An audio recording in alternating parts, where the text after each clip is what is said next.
சிலர் வந்து விசேஷங்களுக்கு, காது குத்து, கல்யாணம், மற்ற எந்த விசேஷத்துக்காகட்டும் செப்பல் விட்டுட்டு உள்ளே போயிட்டு வந்துட்டு திரும்ப பார்ப்பாங்க, செப்பல் வந்து காணாம போயிடும். இடம் மாறி கிடக்கும். சில சமயங்கள் அது காணாமையே போயிடும். அப்போ வந்து அவங்க வந்து இது ஒரு தோஷமா, இல்லை இப்படியா காணாமல் போயிடுச்சு அப்படின்னு அவங்க வருத்தப்பட தேவையில்லை. ஏன்னா நம்ம யூஸ் பண்ணுற ஒவ்வொரு பொருளுக்கும் ஒரு காரகத்துவம் இருக்குது. அப்படி இந்த செப்பல் செருப்புக்கான காரகத்துவம் வந்து சனி.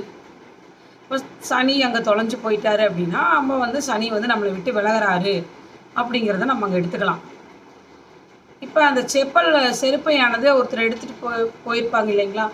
அப்போ வந்து நம்மளுக்கு வர வேண்டிய ஏதோ ஒரு பிரச்சனையை வந்து அவர் தன் கையால் வாங்கிட்டு போகிற மாதிரி ஏன்னா அமைப்பு.